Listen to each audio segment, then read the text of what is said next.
শিল্প খাতে গ্যাস সংকট নিরসনের আশ্বাস প্রধানমন্ত্রীর। ভূমিকম্প বিষয়ক সভায় জাতীয় টাস্কফোর্স গঠন, প্রস্তুত 1 লাখ স্বেচ্ছাসেবক। 144 ধারা জারির মধ্যেও হবিগঞ্জে এনসিপি নেতারা পাল্টাপাল্টি কর্মসূচি ঘিরে জেলায় উত্তেজনা, কঠোর অবস্থানে আইন শৃঙ্খলা বাহিনী।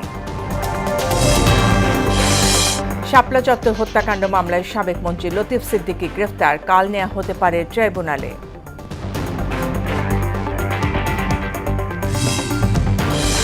এবং পারস্পরিক স্বার্থ বজায় রেখে দিল্লির সঙ্গে সম্পর্ক চায় ঢাকা। ভারতীয় হাইকমিশনারের সঙ্গে বৈঠকে পররাষ্ট্রমন্ত্রী, কাল সফরে আসছেন মার্কিন দূত।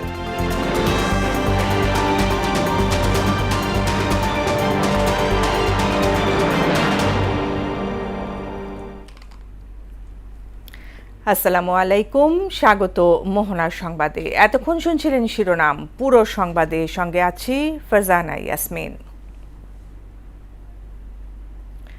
শিল্প খাতে গ্যাস সংকট নিরসনের আশ্বাস দিয়েছেন প্রধানমন্ত্রী তারেক রহমান।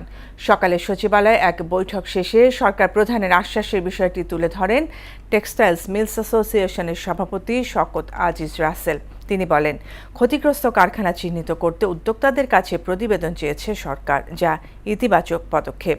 এদিকে উত্তরাঞ্চলের প্রায় 16টি জেলার কৃষকের সেচ ব্যবস্থা নিশ্চিতে বরেন্দ্র বহুমুখী উন্নয়ন কর্তৃপক্ষের সঙ্গে বৈঠক করেছেন প্রধানমন্ত্রী।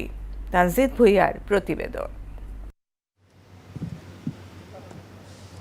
টেক্সটাইল খাতের সমস্যা সমাধানে বুধবার সকালে প্রধানমন্ত্রী তারেক রহমানের সঙ্গে বৈঠক করেন এই খাতের ব্যবসায়ীরা। বৈঠক শেষে সাংবাদিকদের সঙ্গে আলাপে টেক্সটাইল মিলস অ্যাসোসিয়েশন বিটিএম এর সভাপতি শওকত আজিজ রাসেল বলেন, এই খাতের সমস্যা সমাধানে সরকারের আন্তরিকতায় উৎসাহ পাচ্ছেন উদ্যোক্তারা। গ্যাসের যে সংকটটা আছে, এটা তো নতুন সংকট না, এটা অনেক পূর্বের। আপনার সময় উপযোগী সিদ্ধান্তগুলো নেওয়া হয়নি বলেই আজকে এই সংকটটা। তো উনি দুটো অফিসারিও স্থাপন করবেন বলে বলেছেন এবং এটা নিয়ে বহির্বিশ্বে ওনাদের আলোচনাও চলছে এবং আমি বিশ্বাস করি উনি একটা সুরাহা করবেন। বর্তমান প্রধানমন্ত্রী টেক্সটাইল খাত পরিস্থিতি বোঝার চেষ্টা করছেন উল্লেখ করে বিটিএম এর সভাপতি বলেন, গেল 17 বছরে এমনটা কখনোই দেখা যায়নি। উইলফুল বন্ধ, আরেকটা হচ্ছে পুরনো হয়ে গেছে বন্ধ, আরেকটা হচ্ছে আপনার হয়তো বিভিন্ন আদারওয়াইজ ক্ষতিগ্রস্ত। তো ওগুলাকে স্যাগ্রিগেট করার জন্য তিতুমির সাহেব আলোচনা করেছেন। আমরা আইডেন্টিফাই করব কোন ফ্যাক্টরিকে আপনার রুখে দাঁড়ানোর জন্য সাপোর্ট করা যায়, কাকে করা যাবে না। এদিকে সরকার প্রধানের সঙ্গে বরেন্দ্র বহুমুখী উন্নয়ন কর্তৃপক্ষের কার্যক্রম সংক্রান্ত সভা অনুষ্ঠিত হয়েছে। পরে উন্নয়ন কর্তৃপক্ষের চেয়ারম্যান কৃষিবিদ হাসান জাফির তুহিন বলেন, উত্তরাঞ্চলের 16টি জেলার কৃষকের সেচ ব্যবস্থা নিশ্চিতে কাজ করছে সরকার। এইবার বিএনপি ক্ষমতা আসার পরে বরেন্দ্রকে সর্বোচ্চ অধিকার দিয়ে আমরা বরেন্দ্র মাননীয় প্রধানমন্ত্রী উনি আমাদেরকে আশ্বস্ত করেছেন, উনি বরেন্দ্রের জন্য অর্থ যে সংকট রয়েছে সেগুলো মিটিয়ে দিবেন, নতুন নতুন প্রযুক্তি ব্যবহার করা হবে। বরেন্দ্র অঞ্চলে সেচ সুবিধা সম্প্রসারণের কথাও জানান তিনি। কৃষকের ভাগ্য উন্নয়নের জন্য, কৃষকের পানির চাহিদা মেটানোর জন্য আমরা কাজ করব। সেক্ষেত্রে আমরা কি কাজ করতে পারি সে বিষয়ে মাননীয় প্রধানমন্ত্রীকে অবহিত করেছি। আমাদের প্রতিটি বিষয়ে প্রধানমন্ত্রী একমত পোষণ করেছেন। ওই অঞ্চলে কৃষি আরো সমৃদ্ধ হবে বরেন্দ্র কার্যক্রমের মধ্য দিয়ে। বিএনপি সরকার দ্রুতই বরেন্দ্র অঞ্চলের কৃষকদের দাবি পূরণ করবে বলে প্রত্যাশা জানান হাসান জাফির তুহিন। দুটি উন্নয়ন প্রকল্প জমা দিয়েছে প্রায় 2000 কোটি টাকা এবং আরেকটি সম্মিলিত মেগা প্রজেক্ট, সেটিও প্রায় 10,000 কোটি টাকার মতো। আমরা আশা করছি দ্রুত সময়ের মধ্যে এগুলো পাশ হলে ওই অঞ্চলে 16 জেলার বরেন্দ্র 16 জেলা কৃষকের ভাগ্য উন্নয়ন হবে। তানজিদ ভুইয়া, মোহনা সংবাদ, ঢাকা। এদিকে প্রধানমন্ত্রী তারেক রহমানের সভাপতিত্বে ভূমিকম্প বিষয়ক প্রস্তুতি সভা অনুষ্ঠিত হয়েছে। বিকেলে বাংলাদেশ সচিবালয় মন্ত্রিপরিষদ বিভাগে অনুষ্ঠিত এই সভায় ভূমিকম্প পরবর্তী জরুরি সাড়া ও সরকারের সার্বিক প্রস্তুতি জোরদার করা নিয়ে আলোচনা হয়। সভায় জাতীয় টাস্কফোর্স গঠন, ভূমিকম্প পরবর্তী জরুরি সেবা দিতে ঢাকা ও পার্শ্ববর্তী এলাকার জন্য 1 লাখ স্বেচ্ছাসেবক প্রস্তুত করা, তাদের প্রশিক্ষণ প্রদান এবং প্রয়োজনীয় সরঞ্জাম সরবরাহের পরিকল্পনা ও প্রস্তুতি নিয়ে বিস্তারিত আলোচনা করা হয়।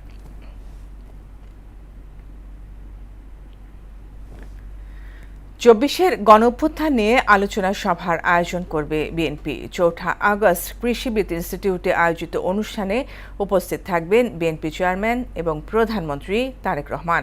দুপুরে নয়াপল্টনে দলের কেন্দ্রীয় কার্যালয়ে সমসাময়িক ইস্যুতে আয়োজিত ব্রিফিংয়ে এসব কথা বলেন প্রধানমন্ত্রীর রাজনৈতিক উপদেষ্টা এবং বিএনপির সিনিয়র যুগ্ম মহাসচিব রুহুল কবির রিজভী। বলেন, জুলাইয়ের আকাঙ্ক্ষাকে ধারণ করে প্রতিটি গণতান্ত্রিক দলকেই সেদিনের স্মরণ সভায় আমন্ত্রণ জানানো হয়েছে।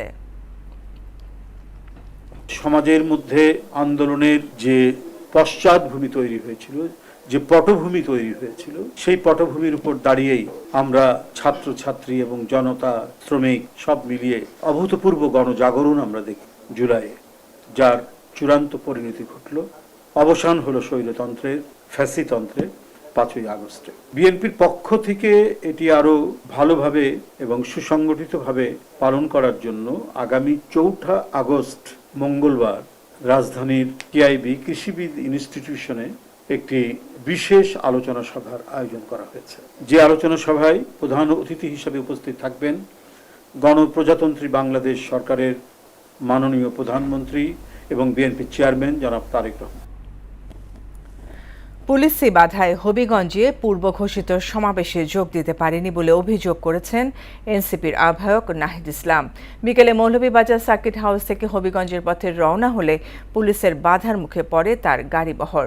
নাহিদ সাংবাদিকদের বলেন, পূর্ব ঘোষিত কর্মসূচিতে যোগ দিতে হবিগঞ্জের পথে মৌলভীবাজারে তার গাড়িবহর দফায় দফায় আটকে দেয় পুলিশ। হবিগঞ্জ পুলিশ ক্যাম্পে এনসিপির আহ্বায়ক নাহিদ ইসলাম সহ প্রতিনিধি দল লিখিত অভিযোগ দায়ের করেন। এদিকে আইন শৃঙ্খলা বাহিনী বলছে, দুই পক্ষের কর্মসূচি ঘিরে সৃষ্ট পরিস্থিতিতে শহরে 144 ধারা জারি করেছে জেলা প্রশাসন। এমন পরিস্থিতিতে হবিগঞ্জের পথে রওনা হন এনসিপি নেতারা। এই অবস্থায় আইন শৃঙ্খলা পরিস্থিতির আরও অবনতির আশঙ্কায় তাদের ফিরিয়ে দেওয়ার চেষ্টা করা হয়েছে। আমরা অনেকবার রিকোয়েস্ট করছি যে সাধারণ জনগণকে এক সাইড দিয়ে প্যাসেঞ্জার 5 ঘন্টা নিয়ে আসছে হাতে নিয়ে, সাধারণ জনগণকে ওনারা যেতে দেবে না, এইটা ওনাদের প্ল্যান। আমি এখানে শান্তিপূর্ণভাবে দাঁড়িয়ে আছি, এখানে কয়েকটা পুলিশ এসে হলো আমার পাঞ্জাবি টানতেছে, পিছন দিয়ে আঘাত করতেছে। এটা তো পুলিশের খুবই দুশ্চরিত্র। আমরা ন্যায়সঙ্গত কাজটা করতে চাচ্ছি। আমরা এখান থেকে মামলা না দায়ের করে কেন যাব? কারণ তারা তো আসামিদেরকে বের করে দেওয়ার সুযোগ দিচ্ছে। পুলিশের উচিত ছিল আমাদেরকে সেখানে মামলা করতে যাওয়ার সুযোগ করে দেওয়া।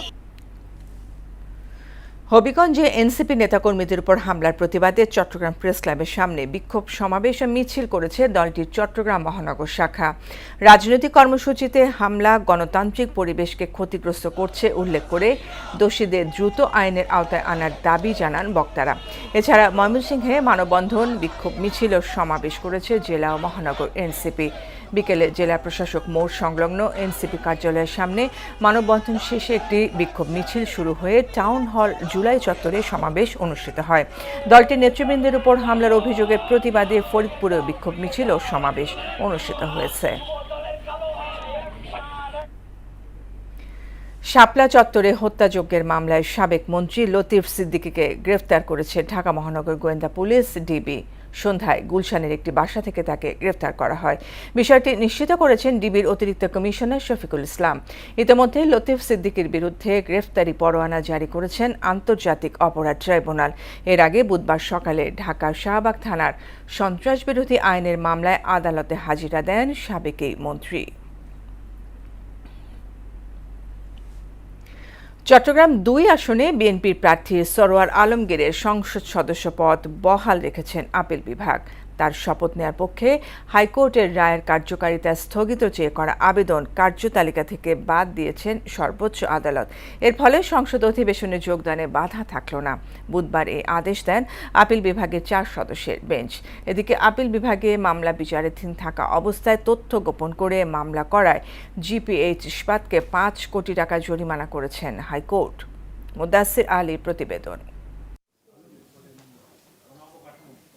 গেল 9 জুলাই চট্টগ্রাম 2 আসনে বিএনপির সরোয়ার আলমগীরের প্রার্থিতা বাতিলে ইসির সিদ্ধান্তকে অবৈধ ঘোষণা করে রায় দেন হাইকোর্ট। ওই দিনেই সে আসনে তাকে জয়ী ঘোষণা করে গ্যাজেট প্রকাশ করে নির্বাচন কমিশন। পরে 12 জুলাই হাইকোর্টের রায়কে স্থগিতাদেশ চেয়ে আপিল বিভাগে আবেদন করেন জামায়াত প্রার্থী নুরুল আমিন। বুধবার প্রধান বিচারপতি জুবায়ের রহমান চৌধুরীর নেতৃত্বাধীন আপিল বিভাগ কার্যতালিকা থেকে সে আবেদন বাদ দিয়ে হাইকোর্টের দেয়া রায়টিকে বহাল রাখেন। পরে বিষয়টি সাংবাদিকদের ব্যাখ্যা করেন attorney general barrister Ruhul Quddus Kajal. Sarwar Alam সাহেবের প্রার্থিতা সংক্রান্ত রায়টি, পূর্ণাঙ্গ রায়টি প্রকাশিত হয়েছে এবং তিনি বৈধ প্রার্থী হিসেবে যে ছিলেন সেটি প্রমাণিত হয়েছে। তো এই পরিস্থিতিতে আদালত বললেন যে তাহলে তো এই মামলাটি আর এই মুহূর্তে শোনার কোনো সুযোগ নেই, আপনারা যদি কোনো কারণে মনে করেন সংক্ষুব্ধ হন তাহলে রায়ের বিরুদ্ধে আপনারা নিয়মিত আপিল দায়ের করতে পারেন। এদিকে আইন আদালতকে ব্যবহার করে সরকার তুঘলকি কাণ্ড ঘটিয়েছে বলে মন্তব্য করেন জামায়াত প্রার্থীর পক্ষের এবং সুপ্রিম কোর্টের সিনিয়র আইনজীবী শিশির মনির। এই যে তুঘলকি কাণ্ড ঘটানো হয় যদি আইন আদালতকে ব্যবহার করে, তাহলে আমরা অতীতে দেখেছি কারো ভবিষ্যতেই ভালো হয়নি। অন্যদিকে আপিল বিভাগে মামলা চলমান থাকা সত্ত্বেও নতুন মামলা দায়েরের অপরাধে জিপিএইচ ইস্পাত কোম্পানিকে 5 কোটি টাকা জরিমানা করেছেন হাইকোর্ট। এই অর্থ জুলাই আন্দোলনে আহতদের চিকিৎসার জন্য ব্যয়ের নির্দেশ দেন আদালত। বিচারপতি মোহাম্মদ নজরুল ইসলাম তালুকদার ও বিচারপতি মাহমুদ হোসেনের হাইকোর্ট বেঞ্চ এই আদেশ দেন। একে সরাসরি প্রতারণা হিসেবে আখ্যা দেন অ্যাটর্নি জেনারেল রুহুল কুদ্দুস কাজল। যেখানে সুপ্রিম কোর্টে মামলাটি পেন্ডিং, হাইকোর্ট বিভাগে মামলাটি পেন্ডিং, তিনি একটা নিম্ন আদালতে গিয়ে একটা টাইটেল স্যুট করলেন। তারা তথ্য গোপন করেছেন এবং কোর্টের প্রতি একটা ফ্রড, প্রতারণা আশ্রয় নিয়েছেন। আগামী 1 মাসের মধ্যে এই অর্থদণ্ড দিতে হবে বলে জানান অ্যাটর্নি জেনারেল। পাশাপাশি বেআইনি সুবিধা পেতে অনৈতিক প্রস্তাবের কথাও জানান রাষ্ট্রের এই সর্বোচ্চ আইন কর্মকর্তা। যে অ্যাটর্নি জেনারেলের কাছে যখন এই ধরনের কোনো অনৈতিক প্রস্তাব যদি কোনো মক্কেল যদি দিয়ে থাকেন এবং সেটা যখন প্রকাশ্য আদালতে তিনি বলেন, সেক্ষেত্রে আমরা আর আইনজীবী হিসেবে ওই ক্লায়েন্টকে রিপ্রেজেন্ট করতে পারি না। মুদাসসির আলী, মোহনা সংবাদ, ঢাকা। দেশে নানা সংকট থাকলেও নতুন বাংলাদেশ গড়ার বিষয়ে আশা জানিয়েছেন এলজিআরডি মন্ত্রী মির্জা ফখরুল ইসলাম আলমগীর। বিকেলে আহসানুল্লাহ বিজ্ঞান ও প্রযুক্তি বিশ্ববিদ্যালয়ে আয়োজিত এক অনুষ্ঠানে তিনি বলেন, তরুণদের স্বপ্নের বাংলাদেশ গড়তে পাশে থাকবে সরকার। নাজমুল ইসলামের প্রতিবেদন। যুক্তির লড়াইয়ে মুখর ছিল আহসানুল্লাহ বিজ্ঞান ও প্রযুক্তি বিশ্ববিদ্যালয়। দেশের অন্যতম বৃহৎ আন্তঃপ্রাতিষ্ঠানিক বিতর্ক প্রতিযোগিতার সমাপনী উপলক্ষে এক ছাদের নিচে মিলিত হন বিভিন্ন প্রান্তের স্কুল, কলেজ ও বিশ্ববিদ্যালয় শিক্ষার্থীরা। পরে অনুষ্ঠানের প্রধান অতিথি বিএনপি মহাসচিব ও এলজিআরডি মন্ত্রী মির্জা ফখরুল ইসলাম আলমগীর বলেন, ছাত্র তরুণদের আত্মত্যাগের মধ্য দিয়ে দেশকে নতুনভাবে গড়ে তোলার সুযোগ এসেছে। এজন্য সঠিক নেতৃত্ব, পরিকল্পনা এবং তরুণদের সক্রিয় অংশগ্রহণ জরুরি। একটা সবচেয়ে বড় যেটা আশার কথা, তাতে আমাদের ছেলেরা তাদের বুকের মধ্যে তারা কিন্তু বাংলাদেশটাকে, দেশটাকে রেখে দিয়েছে। এটা একটা বিরাট কথা। আমি তাকে ধন্যবাদ জানাই যে এই কথাটা আমাকে মনে করে দিয়েছেন। সে জায়গাতেই আমাদের শক্তি, আমাদের স্ট্রেংথটা ওই জায়গায় যে আমরা উঠতে জানি, আমরা ভেঙে গেলে, ধ্বংস হয়ে গেলে আবার উঠতে দাঁড়াই। মন্ত্রী বলেন, নানা সংকট থাকলেও প্রধানমন্ত্রী তারেক রহমানের নেতৃত্বে নতুন বাংলাদেশ গড়ে তোলা সম্ভব। আমরা বারবার বঞ্চিত হয়েছি, বারবার ধাক্কা খেয়েছি, হোঁচট খেয়েছি। এবার আমাদের সামনে একটা সুযোগ এসেছে। এই জন্য আমি বলছি কথাগুলো যে আপনারা নিশ্চয়ই লক্ষ্য করেছেন যে আমাদের বর্তমান প্রধানমন্ত্রী তিনি কিন্তু বাংলাদেশের নির্বাচিত ফিরে এসে প্রথমে যে কথাটা বলেছিলেন যে আমার একটা পরিকল্পনা। তারুণ্যের শক্তি কাজে লাগাতে পারলে বাংলাদেশকে অনেক দূর এগিয়ে নেওয়া সম্ভব হবে বলেও জানান মির্জা ফখরুল। অনেক চ্যালেঞ্জ, এত বড় বড় চ্যালেঞ্জ রয়েছে যে সেই চ্যালেঞ্জগুলোকে মোকাবেলা করে রাতারাতি সবকিছু হয়ে যাবে এটা মনে করার কোনো কারণ নেই। নাজমুল ইসলাম, মোহনা সংবাদ, ঢাকা। সরকারি হাসপাতালে শূন্য পদের বিপরীতে শিগগিরই নার্স ও মিডওয়াইফ নিয়োগ দেওয়া হবে বলে জানিয়েছেন প্রধানমন্ত্রীর স্বাস্থ্য বিষয়ক বিশেষ সহকারী ডক্টর এস.এম. জিয়াউদ্দিন হায়দার। সচিবালয়ে এক সংবাদ সম্মেলনে তিনি বলেন, মেডিকেল এবং নার্সিং কলেজ নিয়ম মানতে ব্যর্থ হলে সরকার যথাযথ ব্যবস্থা নেবে। নার্সিং শিক্ষা কারিকুলাম আন্তর্জাতিক মানসম্পন্ন নয় জানিয়ে এক্ষেত্রে বাংলাদেশ ফিলিপাইনে সহযোগিতা নেবে। প্রায় অনেক জায়গাতেই আমাদের নার্সদের অনেক ভ্যাকান্ট পজিশন আছে। হ্যাঁ, তো আমাদের প্রথম লক্ষ্য হবে যে আমরা কীভাবে এই ভ্যাকান্ট পজিশনগুলো অতি দ্রুত আমরা ফিল আপ করতে পারি এবং তারপরেও যদি আমাদের প্রয়োজন হয় আমরা তখন নতুন যে নার্স তাদের জন্য আপনার পদ সৃষ্টি করতে হবে এবং তাদেরকে পদায়ন করতে হবে। ভ্যাকান্ট যে পজিশনগুলো নার্স, মিডওয়াইফ, মেডিকেল ডক্টর, তারপর মেডিকেল টেকনোলজিস্ট, ভ্যাকান্ট যে পজিশনগুলো আছে যেগুলো আপনার অনুমোদিত পজিশন, সেগুলো ফিল আপের আপনার জন্য দ্রুত ব্যবস্থা নেওয়া হচ্ছে। পারস্পরিক স্বার্থ বজায় রেখে দিল্লির সঙ্গে সম্পর্ক এগিয়ে নেওয়ার কথা জানিয়েছেন পররাষ্ট্রমন্ত্রী খলিলুর রহমান। তিনি বলেন, প্রধানমন্ত্রী তারেক রহমানের সফর নিয়ে ভারত সরকারের প্রস্তাব পর্যবেক্ষণ করা হচ্ছে। বিকেলে ভারতের হাইকমিশনার দীনেশ ত্রিবেদীর সঙ্গে বৈঠক শেষে এসব কথা বলেন মন্ত্রী। আর ভারতীয় হাইকমিশনার দীনেশ ত্রিবেদী জানান, গঙ্গা চুক্তির বিষয়ে কাজ করছে ঢাকা ও দিল্লি। বাংলাদেশের সরকার প্রধানের সফরের জন্য ভারত অধীর আগ্রহে অপেক্ষা করছে বলেও জানান ভারতীয় হাইকমিশনার। আগামীতে আমাদের দুই দেশের সম্পর্ক পারস্পরিক স্বার্থ সামনে রেখে, এবং আমি বাংলাদেশ ফার্স্ট এটা সবসময় বলি, এখনো বলছি, সার্বভৌম সমতার ভিত্তিতে আমরা এগিয়ে নিয়ে যাব। এই বিষয়ে আমরা একমত পোষণ করি। কোনো বিশেষ বিষয়ে আমাদের কোনো দীর্ঘ আলোচনা হয়নি। কেবলমাত্র দুই দেশের সম্পর্ক সাধারণভাবে উন্নীত করার বিষয়ে আমরা কথা বলেছি। কাল ঢাকা আসছেন যুক্তরাষ্ট্রের দক্ষিণ ও মধ্য এশিয়া বিষয়ক বিশেষ দূত সার্জিও গোর। ম্যানিলায় সদ্য শেষ হওয়া আসিয়ান রিজিওনাল ফোরামেও বাংলাদেশের পররাষ্ট্রমন্ত্রী সহ এই অঞ্চলের শীর্ষ নেতাদের সঙ্গে দেখা হয়েছে তার। সেখান থেকে দিল্লি হয়ে ঢাকা আসবেন তিনি। পররাষ্ট্র মন্ত্রণালয় বলছে, বৃহস্পতিবারই পররাষ্ট্রমন্ত্রী ডক্টর খলিলুর রহমানের সঙ্গে বৈঠক করবেন সার্জিও গোর। একই দিন প্রধানমন্ত্রী তারেক রহমানের সাথেও সাক্ষাৎ হতে পারে। বাংলাদেশ সরকারের পররাষ্ট্রনীতির অগ্রাধিকার এবং ঢাকা ও ওয়াশিংটন সম্পর্ক নিয়ে আলোচনা করতেই তার এই সফরে ওয়াশিংটনের সঙ্গে সই হওয়া বাণিজ্য চুক্তি বাস্তবায়নে ঢাকার মনোভাবও খতিয়ে দেখবেন বলে ধারণা করা হচ্ছে। এবারে রক্তাক্ত জুলাই প্রসঙ্গ।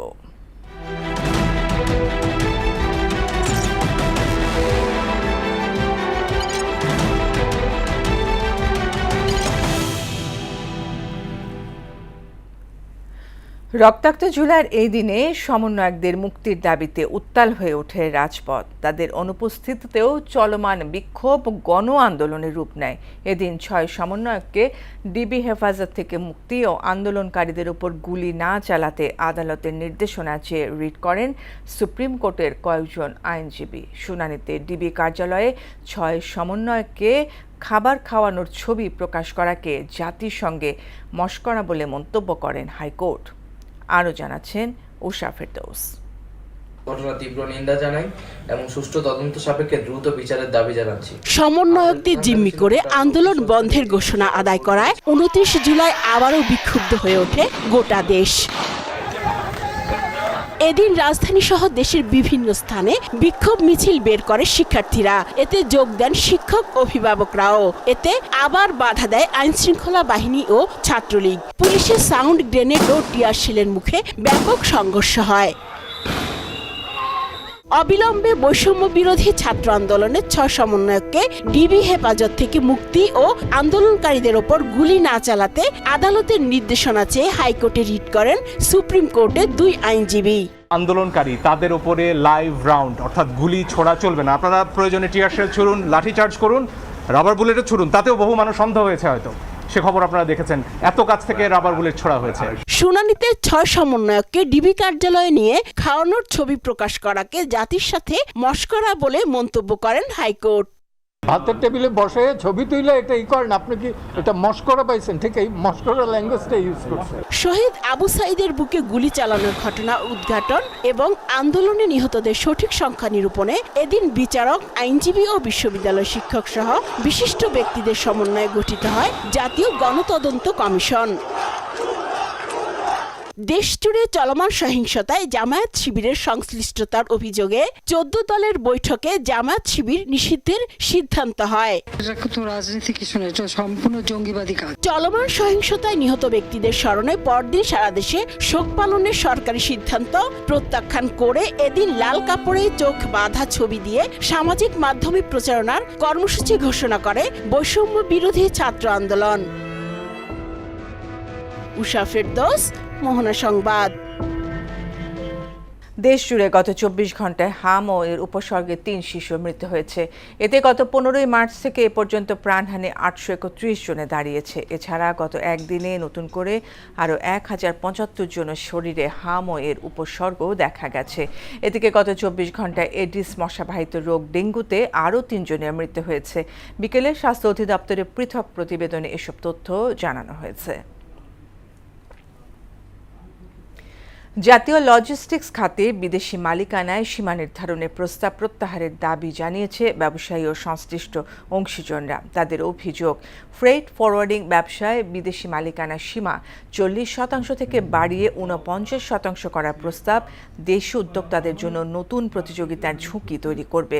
দুপুরে মহাখালী ব্র্যাক সেন্টারে centre for strategic research CSR আয়োজিত লজিস্টিক্স খাতে দেশীয় বিনিয়োগ সুরক্ষা ও নীতি সংস্কার শীর্ষক আলোচনা এসব দাবি করেন তারা।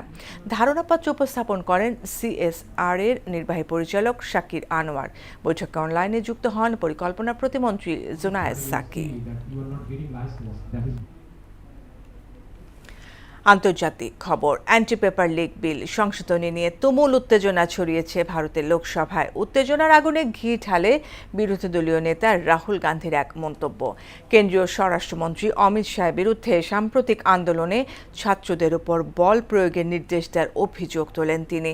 এই মন্তব্যের পরই লোকসভার ট্রেজারি বেঞ্চ থেকে প্রবল প্রতিবাদ ওঠে। রুমানা রুমান্ডের রিপোর্ট। রাজধানী দিল্লির যন্তর মন্তরে গেল 20 জুলাই ককরোচ জনতা পার্টির আন্দোলনের সময় পুলিশি বল প্রয়োগের ঘটনা এবার গড়ালো ভারতের লোকসভায়। অ্যান্টি পেপার লিক বিল সংশোধনী নিয়ে বুধবার সকাল থেকেই দেখা যায় উত্তেজনা। বিরোধী দলীয় নেতা রাহুল গান্ধীর এক মন্তব্য ঘিরেই তৈরি হয় উত্তপ্ত পরিস্থিতি। তিনি কেন্দ্রীয় স্বরাষ্ট্রমন্ত্রী অমিত শাহর বিরুদ্ধে ছাত্রদের ওপর বল প্রয়োগের নির্দেশ দেওয়ার অভিযোগ তোলেন। এরপরই লোকসভার ট্রেজারি বেঞ্চ থেকে আসে আপত্তি। এদিকে বিক্ষোভ চলাকালে প্রধানমন্ত্রী নরেন্দ্র মোদীকে নিয়ে আপত্তিকর মন্তব্য ছড়ানোর অভিযোগে বেশ কিছু সামাজিক যোগাযোগ মাধ্যম অ্যাকাউন্টে নোটিশ পাঠিয়েছে দিল্লি পুলিশ। এর মধ্যে কয়েকটি সংবাদ পোর্টালের এক্স অ্যাকাউন্টও রয়েছে। ইতিমধ্যেই পুলিশের সাইবার টিমের অব্যাহত নজরদারির ফলে নির্দেশ পাওয়ার পর বেশ কিছু কটু মন্তব্য ও ভিডিও প্ল্যাটফর্মগুলো থেকে মুছে ফেলা হয়েছে। এছাড়া সরকারের কাছে ন্যায্য মূল্যে উৎপাদিত শস্য বিক্রির দাবিতে কৃষকদের বিক্ষোভে উত্তাল হয়ে উঠেছে ভারতের মধ্যপ্রদেশ। বুধবার মধ্যপ্রদেশের হোশঙ্গাবাদ থেকে রাজধানী ভোপালে অবস্থিত মুখ্যমন্ত্রী মোহন যাদবের বাসভবনের দিকে কৃষক ক্রান্তি পদযাত্রা করে হাজার হাজার কৃষক। রুমানা রুমা, মোহনা সংবাদ। বাব এল মানদেব প্রণালীতে সম্প্রতি হুথিদের জারি করা অবরোধের জেরে ইয়েমেনের হুথি গোষ্ঠীর সঙ্গে সরাসরি সংলাপ শুরু করেছে চীন। ইসলামাবাদ সমঝোতা স্মারক চুক্তি লঙ্ঘন করে যুক্তরাষ্ট্র ও ইরান ফের সংঘাতে জড়ানোর পর ইরানের প্রতি সংহতি জানিয়ে গত 20 জুলাই প্রণালীটিতে অবরোধ জারি করে হুথি গোষ্ঠী। তবে চীনা জাহাজকে ছাড় দেওয়া হলেও অন্য কোনো বিদেশি জাহাজকে বাব এল মানদেব প্রণালী ব্যবহারের ক্ষেত্রে ছাড় না দেওয়ার ইঙ্গিত দেওয়া হয়েছে হুথির পক্ষ থেকে। খেলার খবর, ক্রিকেট। মেহেদী হাসান মিরাজের পরিবর্তে বাংলাদেশ জাতীয় দলের নতুন ওয়ানডে অধিনায়ক করা হয়েছে লিটন দাসকে। আগে থেকেই ছিলেন টি-20 দলের নেতৃত্বের লিটন, এখন সাদা বলের 2 সংস্করণে নেতৃত্ব দেবেন তিনি। ওয়ানডে দলের সহ অধিনায়ক করা হয়েছে তাওহিদ হৃদয়কে। টেস্ট অধিনায়ক হিসেবে থাকছেন নাজমুল হোসেনি। মিরপুরে বিসিবি কার্যালয়ে পরিচালনা পর্ষদের সভার পর বোর্ড সভাপতি তামিম ইকবাল সাংবাদিকদের এ তথ্য জানান। এ নিয়ে এখনো কোনো আসন্ন বিপিএল আয়োজন নিয়ে এখন পর্যন্ত কোনো চূড়ান্ত সিদ্ধান্ত হয়নি বলেও জানান বোর্ড সভাপতি। In agreement from both the side, we have decided this. Again, I have full respect for Miraz, and Miraz in the coming years might get the leadership opportunity again. The service that he has given for a limited time as a captain, আমরা এটাকে খুব appreciate করি, and whatever capacity he has given it all, and we have only love and respect. আন্তর্জাতিক ক্যারিয়ারের শুরুর দিকে bat হাতে দারুণ এক সিরিজ কাটিয়ে এবার র্যাঙ্কিংয়েও নিজের ছাপ রাখলেন বৈভব সূর্যবংশীয়। টি-20 ব্যাটসম্যানদের তালিকায় 230 ধাপ এগোলেন ভারতের এই বিস্ময় বালক। র্যাঙ্কিংয়ে সাপ্তাহিক হালনাগাদ যথারীতি প্রকাশ করেছে আইসিসি। 20 ওভারের সংস্করণে ব্যাটসম্যানদের র্যাঙ্কিংয়ে বিশাল ওই লাফ দিয়ে 48তম স্থানে আছেন বৈভব সূর্যবংশী। আর ওয়ানডে ব্যাটারদের র্যাঙ্কিংয়ে চূড়ায় এসেছে পরিবর্তন, মাঠে না নেমেও শীর্ষে ফিরেছেন শুভমান গিল। এই তালিকায় বাংলাদেশের ক্রিকেটারদের মধ্যে সবার উপরে আছেন তানজিদ হাসান, তিনি রয়েছেন 20 নম্বরে। শেষ করব মোহনা সংবাদ, যাবার আগে শিরোনামগুলো আরও একবার।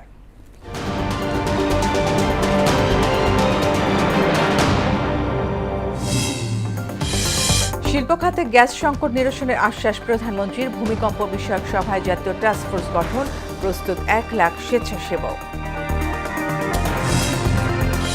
144 ধারা জারির মধ্যেও হবিগঞ্জে এনসিপি নেতারা পাল্টাপাল্টি কর্মসূচি ঘিরে জেলায় উত্তেজনা, কঠোর অবস্থানে আইন শৃঙ্খলা বাহিনী। শাপলা চত্বর হত্যাকাণ্ড মামলায় সাবেক মন্ত্রী লতিফ সিদ্দিকী গ্রেফতার, কাল নেওয়া হতে পারে ট্রাইব্যুনালে।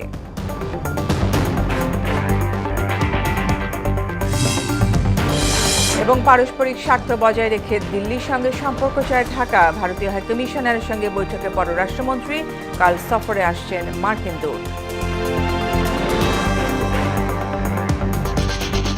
এই ছিল মোহনা সংবাদে। পরবর্তী সংবাদ রাত 12টায়। মোহনার সবশেষ খবর জানতে ভিজিট করুন www.mohana.tv। সংবাদ দেখতে পারেন ফেসবুক, ইউটিউবেও।